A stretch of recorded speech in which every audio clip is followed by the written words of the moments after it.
Today we are comparing a store-bought dish detergent with a homemade dish soap, and we're going to use the following criteria to compare them. Number one is price. So for the store-bought is how much it costs to buy it from the store, and for the homemade one is how much it costs to make it at home. Number two, it's how long lasting they are, how long do they last. Number three is efficiency. So we're going to put them under the test and see which one works best. And number four is sustainability, where here we're gonna look at different things like packaging in terms of plastic, in terms of ingredients, what type of ingredients we're using, and also in terms of size, how big of a space it's occupied. And here we have a critical difference between store-bought soap, store-bought detergent, and a homemade dish soap.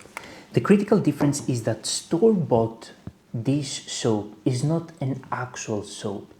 It's a mixture of detergents and synthetic surfactants that their aim is to foam a lot and remove all the dirt.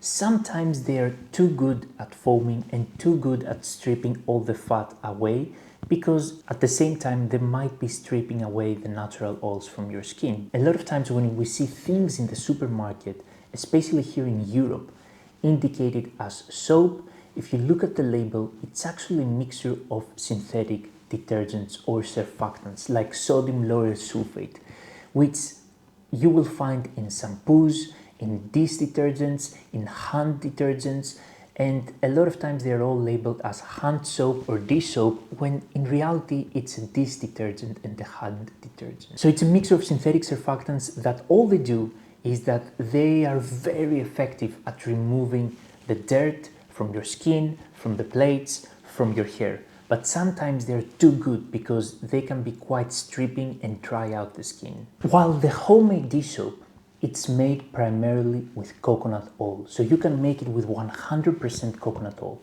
And I get this question all the time. But Perry, if I make soap with coconut oil, won't that clog the pipes and the drains in my house? Well, the thing is, when you make a soap that contains 100% coconut oil, it doesn't mean that the end product has coconut oil inside. It means that the raw material is coconut oil. Then you add sodium hydroxide, which converts coconut oil to the saponified version of coconut oil. So you do not have any coconut oil in the final product. You have the saponified version of coconut oil, which is a salt, and it's very good at foaming, and it's also very water soluble. So basically coconut oil has a high concentration of lauric acid and myristic acid, and when those react with sodium hydroxide, they produce sodium laurate and sodium myristate. And those two compounds, they're very water soluble, and they also tend to foam a lot and create a lot of bubbles. That's why dish soap is made primarily with coconut oil and not olive oil, for example. And for those of you who are very into soap making, dish soaps are made with 0% superfat, which means that they don't have any extra unreacted oils, which could lead to raw coconut oil left inside the final product. And if you want to know how to make this dish soap and many other products like hand, sensitive skin soap, shampoo, conditioner bars, hand creams, and so on, I put down together an ebook that not only teaches you how to copy recipes, but it also teaches you how to design your own based on your own goals and how to understand the why behind each ingredient. You can find this in the description. The first criteria that we're going to use is price. Let's talk about that. Let's first look at the homemade dish soap. In order to make this thing right here, all of this soap that I'm packaging it inside this beautiful coconut shell, because then it's really easy to use it with a sponge, you need 300 grams of coconut oil. Now 300 grams of coconut oil, it will cost you around 2.7, 2.8 US dollars. Always depending on where you live. Some places it might be cheaper, some places it might be more expensive.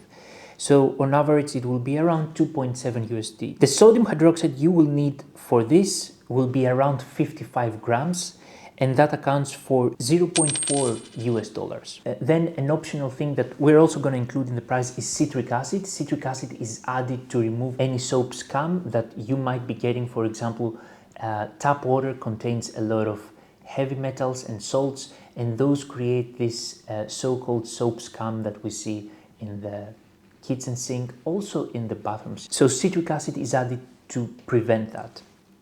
and that will cost us around $0.04. Packaging, I mean, no packaging needed, but we're gonna put $0.5 for that.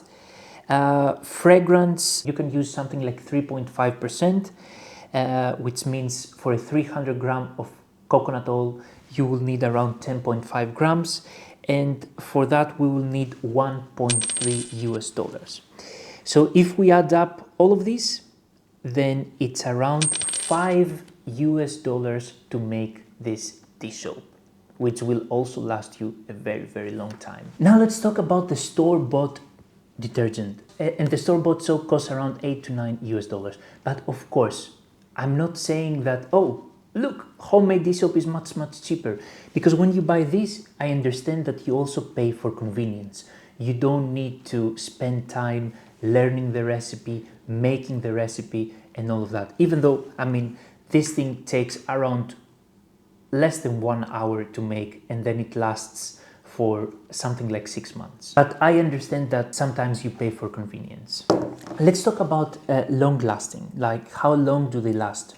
And this is a tricky one because it also depends on how many people are using it, how big of a family you have, if you're cooking a lot at home and you have a lot of dishes to clean. So it's a lot of parameters here, but of course this is just, we're just gonna make a very rough approximation. So according to reviews, I googled that it lasts around, people buy around 2 to 3 per year. It can be more, it can be less depending on the situation. And for that, I would say it's something around the same because I use one every 6-7 months. But of course, I understand that if I had, for example, a very big family with a lot of kids, then I would probably use maybe 2 every 6 months or so. So it depends a bit, but I would say they're both very, very long lasting. So let's talk about efficiency. Let's put this to the real test. Here we are basically gonna focus on how much they bubble and how easy it is for them to cut through the grease. First, we're gonna start with a synthetic dish detergent.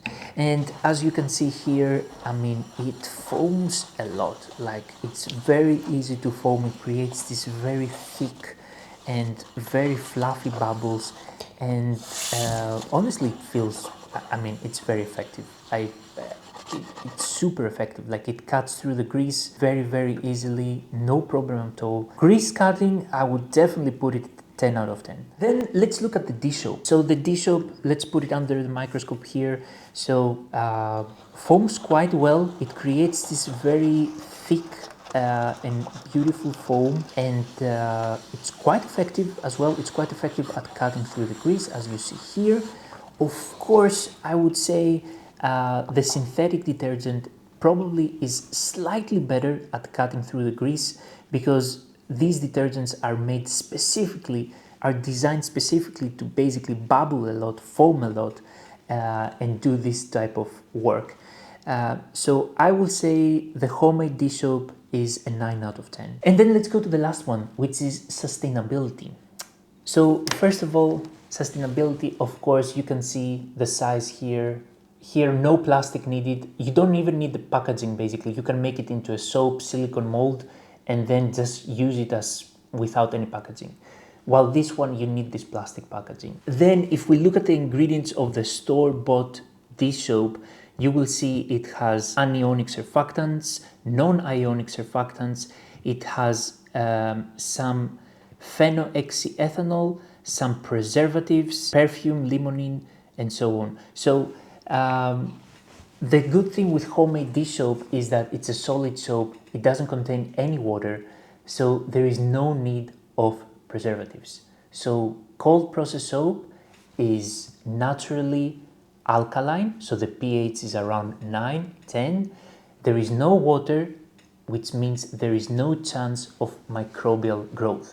And that's the beautiful thing about it, is that you do not need to add any preservatives in a cold process soap. You can make this with coconut oil and sodium hydroxide. That's the 2 ingredients you need, nothing else.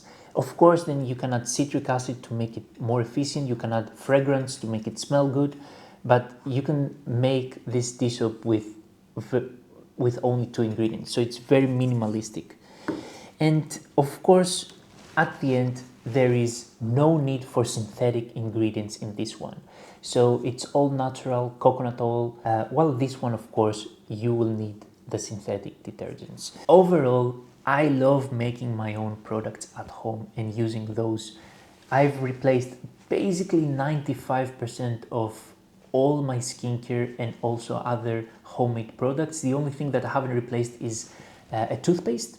Everything else I have replaced, from floor detergent, dish detergent, to shampoo, conditioner, hand creams, face creams, sunscreens, shaving soap, sensitive skin soap. They are all replaced. So for me personally, I would say the homemade dish soap wins every time. It's cheaper to make. I love the process of making it. I know exactly what it's in there. I have full control over what basically touches my plates and also my skin, and I would choose this every single time.